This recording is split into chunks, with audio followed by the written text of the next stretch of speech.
Exit পোলৰ তথ্য অনুসৰি ৰাজ্যত তৃতীয়বাৰৰ বাবে হ'ব বিজেপি নেতৃত্বাধীন NDA চৰকাৰ। অধিকাংশ সমীক্ষা অনুসৰি NDA শিবিৰে লাভ কৰিব 85ৰ পৰা 100 আসন। এক্সিট পোলৰ পৰিসংখ্যা ৰাজহুৱা হোৱাৰ পাছতে স্বাভাৱিকতে উৎফুল্লিত শাসকীয় পক্ষ। অন্তঃস্ৰোত নীৰৱ ভোটাৰৰ দোহাই দি এক্সিট পোলৰ সমীক্ষাক অস্বীকাৰ বিৰোধীৰ। কমেও 70খন আসন বিৰোধীয়ে লাভ কৰিব বুলি দাবী। বুধবাৰে প্ৰকাশ পোৱা প্ৰায় সংখ্যক এক্সিট পোলৰ সমীক্ষা অনুসৰি তৃতীয়বাৰৰ বাবে ৰাজ্যত প্ৰশস্ত হৈছে বিজেপি নেতৃত্বাধীন চৰকাৰ গঠনৰ পথ। তাৰ পাছতে উৎসাহী হৈ পৰিছে গেৰুৱা শিবিৰ। ৰাজ্যিক বিজেপিৰ সভাপতি দিলীপ শইকীয়া অধিক আত্মবিশ্বাসী। শইকীয়াৰ মতে NDA শিবিৰে ট্ৰিপল ডিজিটৰ আসন লাভ কৰাটো নিশ্চিত। কুঁৱা মে হে ও বাল্টি মে আয়েগা, হিন্দী মে কাহাৱত হে। কুঁৱাত যদি পৰিষ্কাৰ পানী আছে, বাল্টিংটোতো পৰিষ্কাৰ পানী আহিব। অসমৰ ৰাইজে আকৌ এবাৰ বিজেপি চৰকাৰ বিচাৰিছিল। আমি ভাবোঁ যে এই এক্সিট পোলৰ যি পৰিসংখ্যা আজি পাইছোঁ, এইটো নেয়াৰ টু পাৰফেক্ট। আমি ইয়াতকৈ অকণমান হ'লেও বেছি আসন পাবৰ কাৰণে সক্ষম হ'ম। সৰ্বোচ্চ আসন আমাক 100খন দিছে কোনোবা এটা দলে, কিন্তু আমি ট্ৰিপল ডিজিট নিশ্চয় আমি টাচ কৰিম।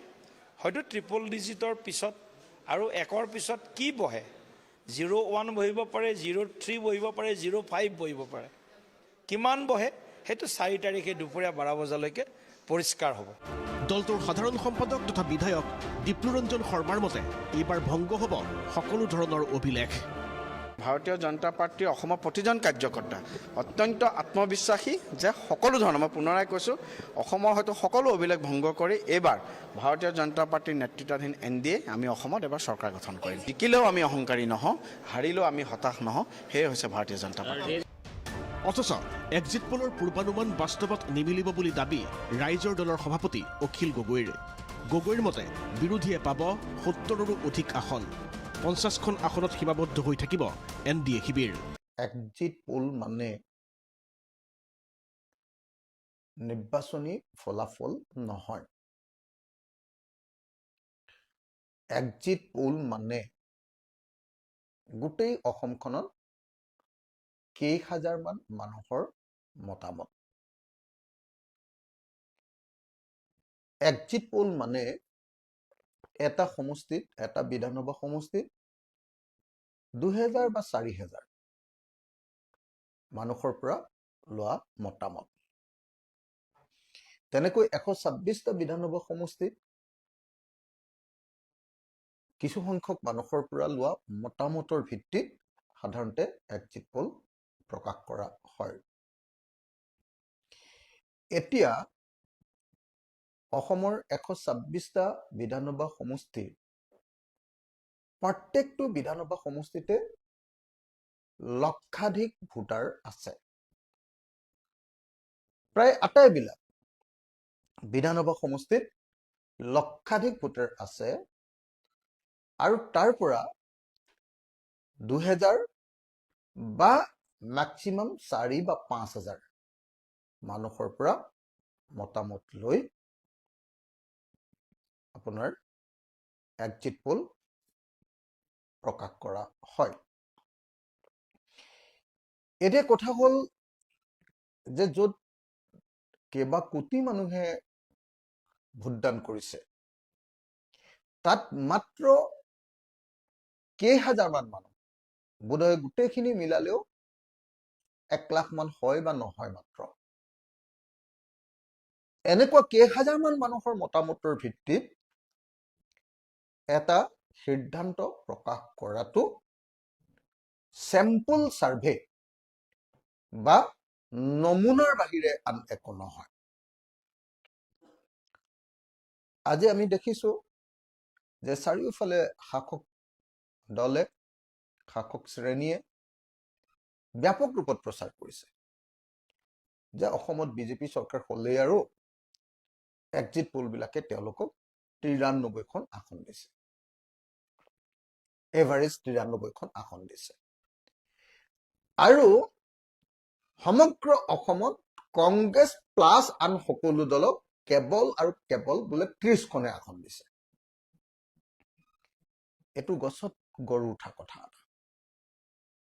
যিসকল মানুহে অসমৰ মানুহৰ আবেগ, অনুভূতি, হৃদয়ৰ ভাষা বুজি পায়, যিসকলে তৃণমূলৰ মানুহৰ পালছ পায়,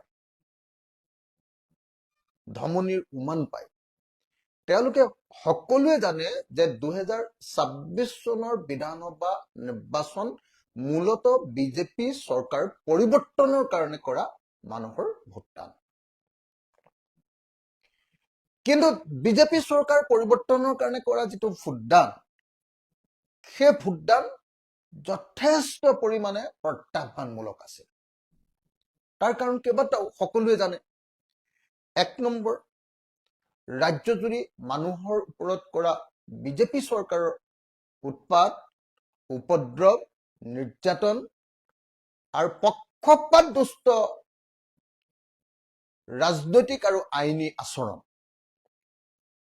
সেইকাৰণে সমগ্ৰ ৰাজ্যজুৰি মানুহ এই বিজেপি চৰকাৰৰ বিৰুদ্ধে কম্পিত হৈ আছিল, ভয় খাই আছিল, ভয়াৰ্ত হৈ আছিল।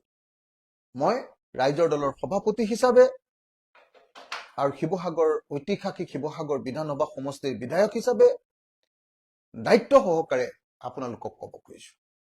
আৰু বিশেষভাৱে মই গোটেই অসমত দীৰ্ঘদিন ধৰি সংগ্ৰামত জড়িত হৈ থকা এজন মানুহ হিচাপে আৰু জনতাৰ হৃদয়ৰ ভাষা বুজি পোৱা এজন মানুহ হিচাপে, জনতাৰ হৃদয় স্পন্দন বুজি পোৱা, পালছ বুজি পোৱা এজন মানুহ হিচাপে মই আপোনালোকক নিশ্চয়তা প্ৰদান কৰিব খুজিছো যে এক্সিট পোলে যিয়েই কওক বা নকওক, এইবাৰ বিজেপিৰ চৰকাৰ সলনি হ'ব আৰু বিৰোধী ঐক্য মঞ্চৰ চৰকাৰ হ'ব। কংগ্ৰেছৰ নেতৃত্বত কিয় চৰকাৰ গঠন হ'ব তাৰ ব্যাখ্যা দিলে সাংসদ ৰকিবুল হুছেইনে। এই কথা বতৰাবিলাক কি হুচাইছে আপোনালোকে গম পাইছে। গতিকে আজি আপোনালোকে চাওক, নিৰ্বাচনৰ এই কাউণ্টিং হওঁ অৱস্থা, সেই সময়তে তেওঁলোকে ক'ৰবাত গাদ্দাৰ, ক'ৰবাত চিপৰাং, এই কথাবিলাক কেতিয়া কয়? আমিও কৈছিলোঁ এই কথাবিলাক, মোৰ মনত পৰে 2016ত আমি কৈছিলোঁ, যেতিয়া আমি শাসনত আছিলোঁ আৰু যেতিয়া আমি গম পোৱা নাছিলোঁ যে ৰাইজে আমাক ভোট দিয়া নাই, তেতিয়া 2016ত এনেধৰণৰ কথাবিলাক কংগ্ৰেছে কৈছিল আৰু কংগ্ৰেছৰ চৰকাৰ নাহিল। এইবাৰ হিমন্ত বিশ্ব শৰ্মাৰ বিৰুদ্ধে সবল মানুহৰ জনমত আছে আৰু সেইকাৰণে আপোনালোকে চাব, কংগ্ৰেছৰ নেতৃত্বত কংগ্ৰেছৰ মিত্ৰজোঁটৰ চৰকাৰ হ'ব। অসম জাতীয় পৰিষদৰ বিশ্লেষণ আকৌ পৃথক। ৰাজ্যৰ 20ৰ পৰা 30টা সমষ্টিত হৈছে পূৰ্বানুমান কৰিব নোৱাৰা তুমুল প্ৰতিদ্বন্দ্বিতা। সকলোৱে জানে যে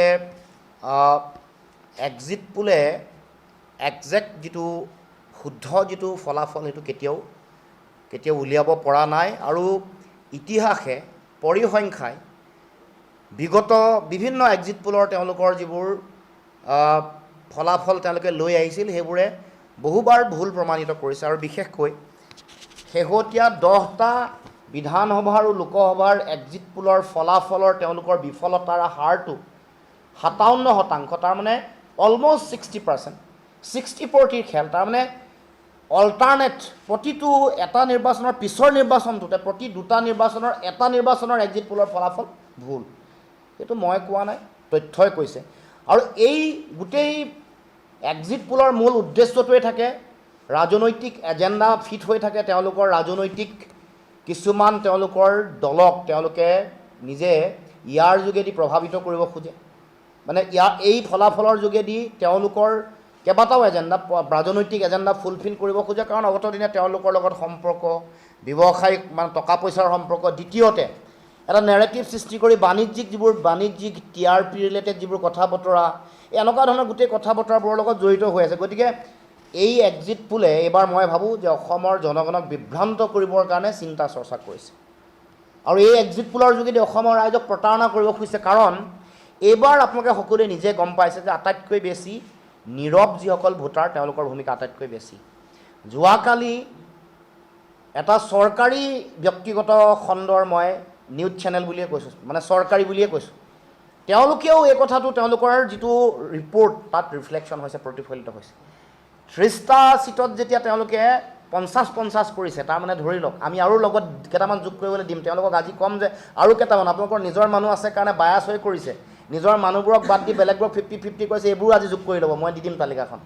এতিয়া দ্বিতীয় কথাটো হ'ল যে বিপথে পৰিচালিত কৰিব খুজিছে। কাৰণ ইতিমধ্যে সাধাৰণ সম্পাদকে ক'বৰ দৰে প্ৰথম আমাৰ যিসকল কাউণ্টিং এজেণ্ট আছে তেওঁলোকৰ মনোবলটো যাতে দুৰ্বল কৰে, তেওঁলোক যাতে বিভ্ৰান্ত হয় আৰম্ভণিতে, চাইক'লজিকেল ডিজএডভান্টেজটো তেওঁলোকে যেতিয়া সোমাই যাওঁতে যাতে তেওঁলোকৰ মাজত এই প্ৰভাৱটো পৰে, মনোবৈজ্ঞানিক দবাৱটো আৰম্ভণিতে যাতে থাকে। আৰু এইকেইটা দিন অহা যিকেইটা দিন আছে, অহা 4 তাৰিখলৈকে এই দিনকেইটাত যাতে দলৰ কৰ্মকৰ্তা নেতা বিষয়ববীয়াসকলৰ মাজত যাতে এটা নেতিবাচক ব্যাপক যাতে এটা প্ৰভাৱ পৰে, তাক লক্ষ্য কৰি এই কামটো কৰা হৈছে।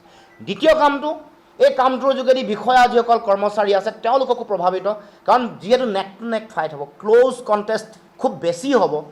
আপোনালোকে খবৰ ল'ব বিভিন্ন সূত্ৰত এইবাৰ 20ৰ পৰা 30টা এনেকুৱা সমষ্টি আছে য'ত সাংঘাতিক ক্ল'জ কম্পিটিশ্যন হৈছে, অতি বেছি ক্ল'জ কম্পিটিশ্যন হৈছে।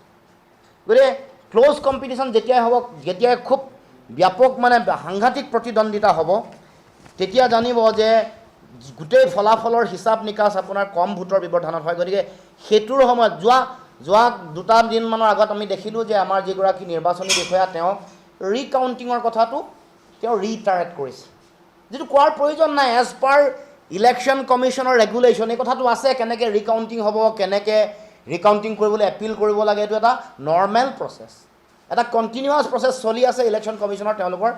তেওঁলোকৰ যিটো নীতি নিয়ম মতে হয়।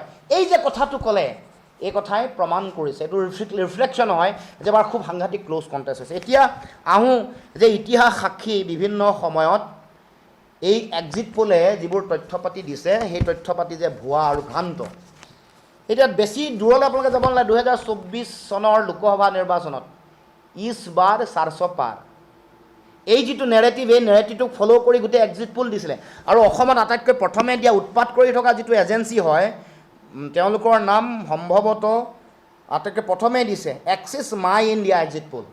আটাইতকৈ যিটো বুলিছ প্ৰেডিকশ্যন যোৱাবাৰ কৰিছে সেইটো হৈ গ'ল my India exit pole, axis my India. তেওঁলোকে 361ৰ পৰা 401 দিছিলে। এই মই দেখুৱাই দিছোঁ আপোনালোকক, মই ইণ্টাৰনেট চাই খুচৰি উলিয়াই ল'লোঁ আটাইতকৈ, আৰু লিখিছেও আটাইতকৈ বুলিছ প্ৰেডিকশ্যন কৰিছে, যিটোৱে প্ৰথম উৎপাত লগাই আছে।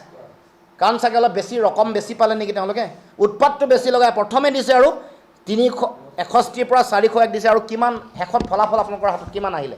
2024 চনৰ লোকসভা নিৰ্বাচনত বিজেপি 200ত সীমাবদ্ধ হ'ল, NDA 293ত সীমাবদ্ধ হ'ল। এইটো কথা, এইটো এটা প্ৰথম আপোনালোকক দিলোঁ 2024 চনৰ লোকসভা, একেবাৰে আমাৰ ওচৰত থকা। তাৰ আগলৈ যাওক 2024 চনৰ লোকসভা নিৰ্বাচনত কি কৈছিলে যে এক্সিট পোলে কৈছিলে বিজেপি একদম একেবাৰে মাইনৰ এটা হেৰি লৈ পিনে একদম ক্ল'জ কণ্টেষ্টত তেওঁলোকে চৰকাৰ কৰিব, সংকীৰ্ণ জয় হ'ব, একক সংখ্যাগৰিষ্ঠতা নাপাব বুলি কৈছিলে এক্সিট পোলে, আমি কোৱা নাই। কিন্তু বিজেপিয়ে 282খন আসন পালে 2014, যেতিয়া মোদীৰ চুনামীৰ পিছত চৰকাৰ। 2004লৈ যাওঁ, তেতিয়া মানে ইণ্ডিয়া চাইনিং বুলি এটা কেম্পেইন বিজেপি দলে কৰিছিল। আৰু গোটেই যিমান এক্সিট পোল আছে সকলো এক্সিট পোলে কৈছিলে যে এবাৰ বিজেপিৰ চৰকাৰ আহিলে।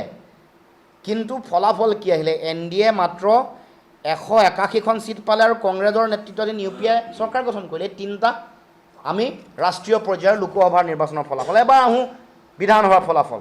2015 চনত দিল্লীত হোৱা নিৰ্বাচনৰ আপে কোনোমতে জয় হ'ব বুলি কৈছিলে, কিন্তু 70ৰ ভিতৰত 67খন আসন লৈ ঐতিহাসিক জয়ৰ কাৰণে কোনেও অনুমান কৰিব পৰা নাছিলে।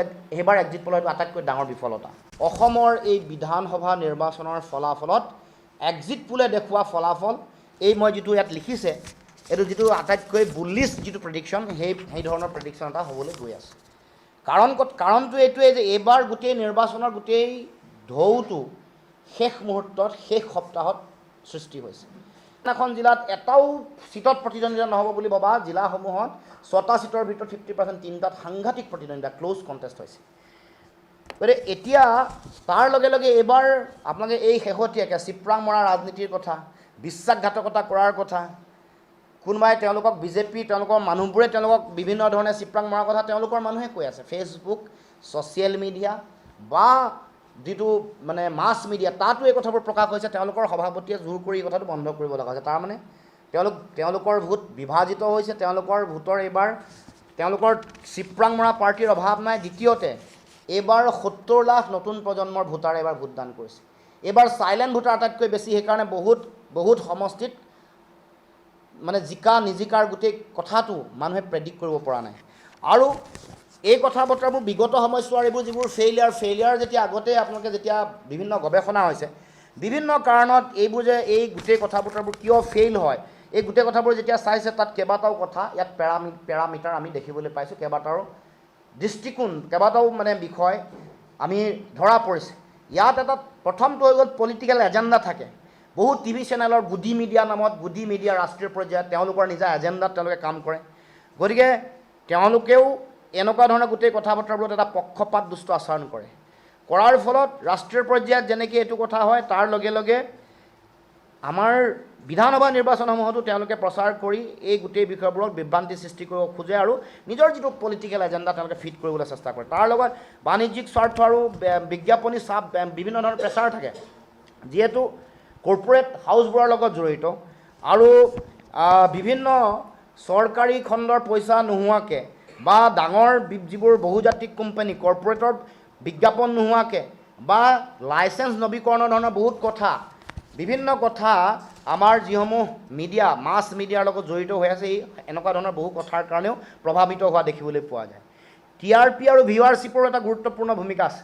এইবোৰ কথা বতৰাও কেতিয়াবা এনেকুৱা ধৰণৰ যিবোৰ মানে কোনো ধৰণৰ পক্ষপাত নোহোৱা যিবোৰ কথা, তাত চেনচেশ্যন সৃষ্টি কৰিবৰ কাৰণে, চাঞ্চল্য সৃষ্টি কৰিবৰ কাৰণে, মানুহৰ মাজত TRPৰ এটা সৃষ্টি কৰিবৰ কাৰণে এনেকুৱা ধৰণৰ কথা এটা অভূতপূৰ্ব বিজয়। যোৱাবাৰ যেনেকৈ ইছবাৰ চাৰ্চ অফ পাৰ্ক বুলি যিটো তেওঁলোকে সাংঘাতিক এটা চুনামি বুলি এটা পৰিৱেশ সৃষ্টি কৰিছিলে, এইবোৰ এটা ইয়াৰ লগত TRP আৰু ভিউৱাৰশ্বিপৰ সম্পৰ্ক জড়িত হৈ আছে।